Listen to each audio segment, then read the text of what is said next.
Ce lundi 3 octobre s'est tenu dans la salle de conférence de CERSA l'ouverture de la journée des doctorants du Centre d'excellence régionale pour la maîtrise de l'électricité CERM de l'Université de Lomé. Le discours d'ouverture du premier vice-président, professeur Batawila Komlan, a également souligné la nécessité de la formation professionnelle qualifiée dans le secteur des énergies pouvant relever le défi énergétique dont l'Afrique fait face.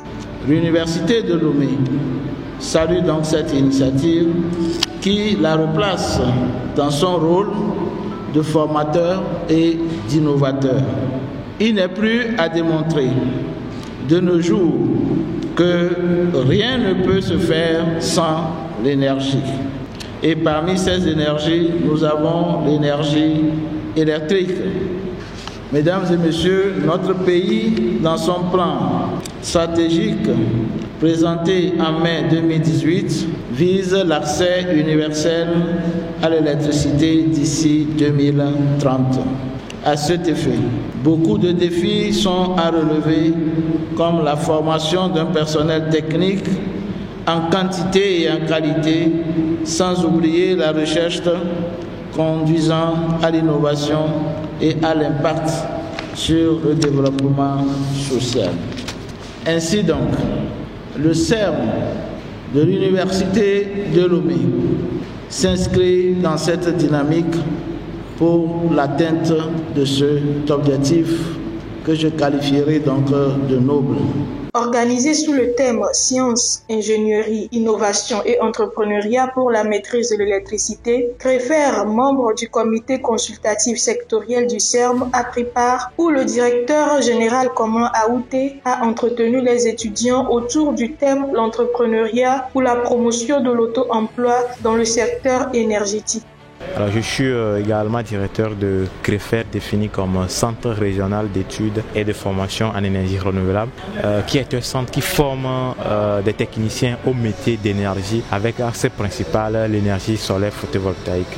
Et aujourd'hui, on a formé des centaines d'étudiants venus de plus de 10 pays dans l'Afrique francophone. Et à cette journée, CREFER a débattu sur le thème entrepreneuriat et auto-emploi au Togo. Voilà, où nous avons essayé, ou disons j'ai essayé de présenter l'environnement entrepreneurial au Togo, ce qu'il faut pour devenir un bon entrepreneur et par où il faut commencer. Aujourd'hui, j'ai parlé de quoi il s'agit quand on parle de l'entrepreneuriat et comment un ingénieur aussi peut se diriger vers l'entrepreneuriat et quelles sont les qualités qu'ils doivent avoir pour mieux se réussir dans l'entrepreneuriat. Parce que tout le monde peut entreprendre, mais peu sont ceux-là qui peuvent véritablement réussir dans l'entrepreneuriat.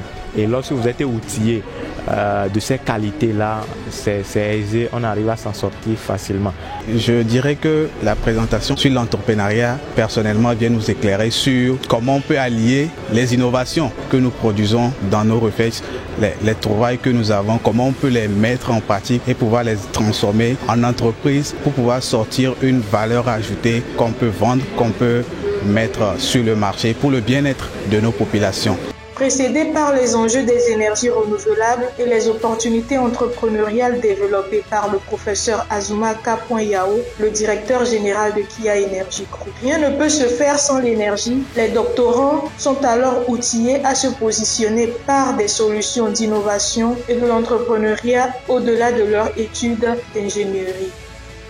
Cette journée, le doctorant du CERM va dans le cadre de voir où en sont, où est-ce que les étudiants sont dans leurs travaux de recherche.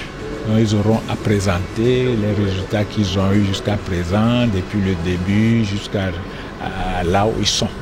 Donc tout ceci aussi, c'est ensemble avec nos partenaires du comité consultatif sectoriel, c'est avec leur directeur de thèse, c'est avec le milieu universitaire et même c'est régional. On a même ici 2 doctorants du Sénégal qui participent, montrent tout ce qu'ils ont fait jusqu'à présent avec des questions et de part et d'autre, ils arrivent à être édifiés pour la suite de leurs résultats. L'objectif, c'est d'aider les étudiants à se mettre en confiance à voir ceux qui ont plus progressé au niveau du centre et ceux qui sont en arrière à suivre leur exemple. Les enseignants peuvent suivre et identifier rapidement s'il faut donner d'autres orientations, s'il faut apporter sa touche à ce que l'étudiant fait pour que le travail puisse aller vite et pour avoir de meilleurs résultats, donner des conseils. La cérémonie a pris fin par la communication des participants.